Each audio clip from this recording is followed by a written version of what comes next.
My name is Allison Wolfreys. I'm a lecturer in law at the Open University, and thanks, Phil, for that introduction. I'm here today to talk about an audio drama that we created for our new LLB. First of all, just to sort of give it some context. Sorry, Alison, would you be able to click the presenter view, because we are in the side panel there.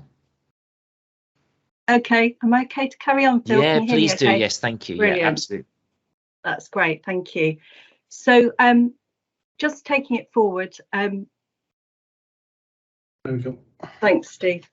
That's great. So this is a short audio drama that has 7 scenes with 6 characters played by professional actors. And it's part of our redesigned LLB for students at level 1. So they're new to law, and there's 2 compulsory level 1 modules. One is civil justice and tort law, which is the one that this audio drama relates to. So all of our courses, if people are in the room that don't know about the OU, we are the largest online distance provider, and we've got about 7,000 students on our LLB who have been through the law school. So there are 3 torts that are part of this module: negligence, private nuisance and defamation. So it's not covering all of the types of tort law. And even the language of tort, you might be thinking, imagine yourself in student shoes, that the term in itself is distancing, and the barriers that are already there in terms of delivering online education are there in the language. So what this project intended to do was provide that connectivity in a different way by using the old in terms of storytelling. There's nothing new about storytelling, with the new in terms of digital delivery. And essentially it does this: the students read and study a unit, and there are I think 18 in total, and it's a week's worth of study.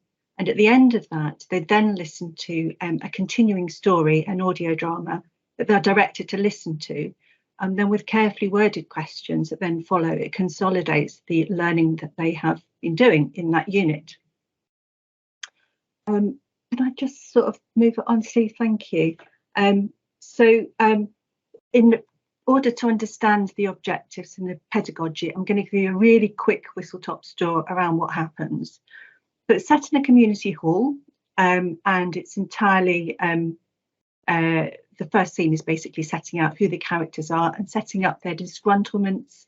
They've been left some land, and they're going to develop the land for a skate park for the community.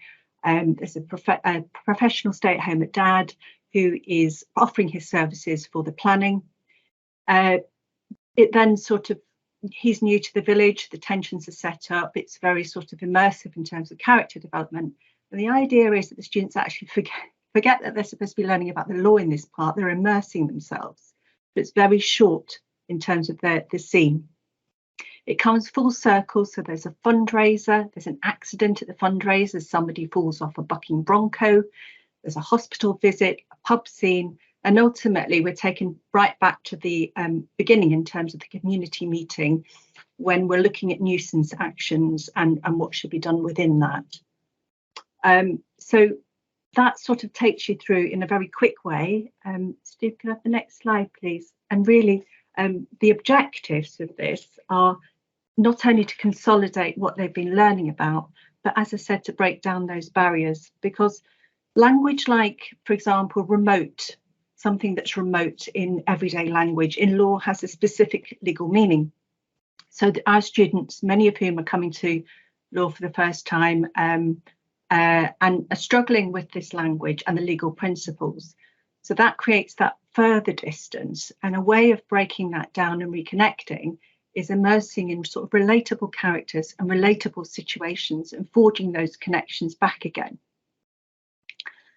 So the language of law, it's a little bit like, I was interested to listen to Maria in terms of language training and development. It's really thinking along the same lines in terms of those connection points.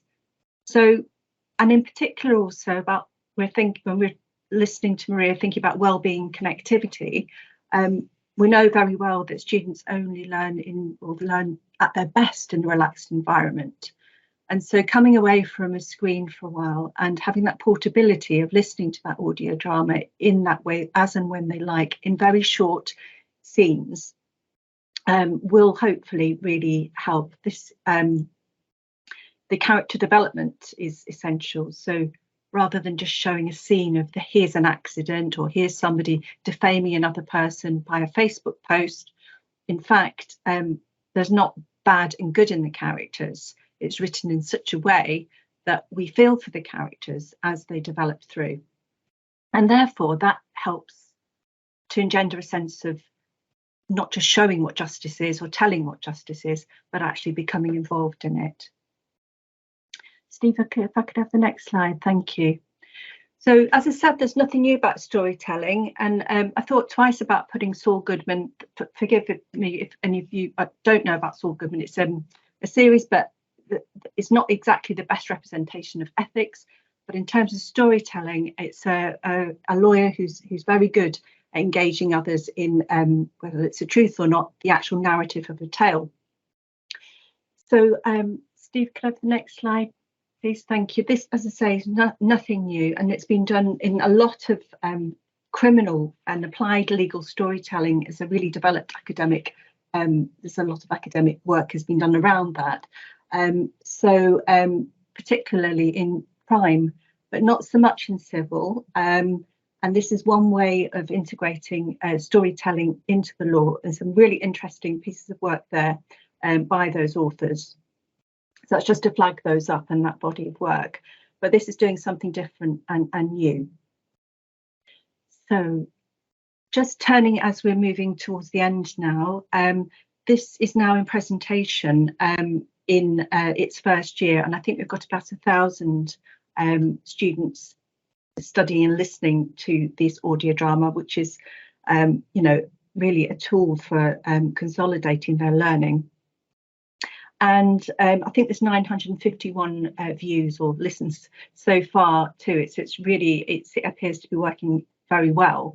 And obviously, I think I'm just moving to the next slide, please, Steve. We're going to do some further work in this in terms of feedback from students.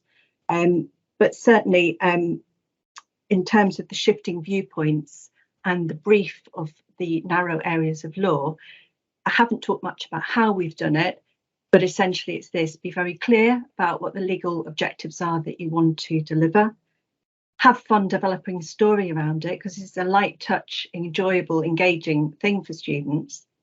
And carefully script it. So there's just an amount of superfluous detail, so you're engaged in the characters, but enough to get that learning point across. So thank you very much.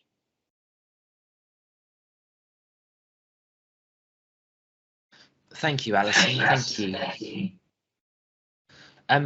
There is a question in the chat which Laura Bailey has asked. Laura, did you want to raise your hand and you could ask Alison the question?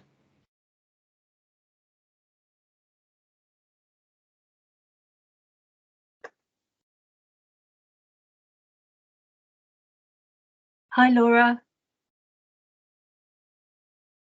There you go, Laura. You should be able to use your mic now.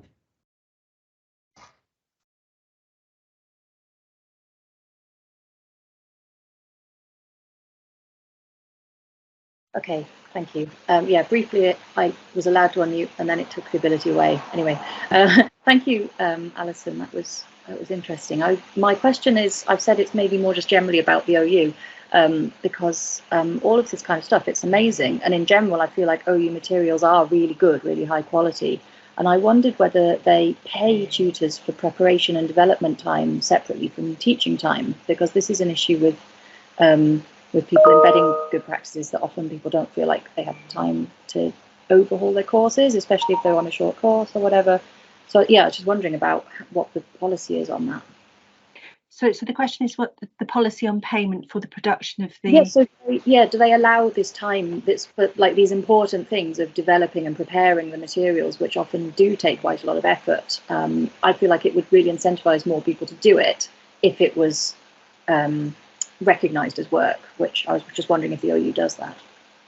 Yeah, I'm really sorry, Laura. I can't really comment on that aspect of it. I mean, I've been involved in the creation as a central academic, but obviously the tutors that deliver both the module and this is a part of it have the time to fully embed themselves in those materials before they deliver them. So it's not really my area that I can add anything more to. Sorry. No, that's all right. I was just wondering. Thank you. Okay. Okay, in the interest of keeping to time, I think we should probably move on now, if that's okay. But thank you again, Alison. That was a really, really good talk. Thank you so much for taking the time to be here today. Yeah, that was really good. Thank you. Thanks very much.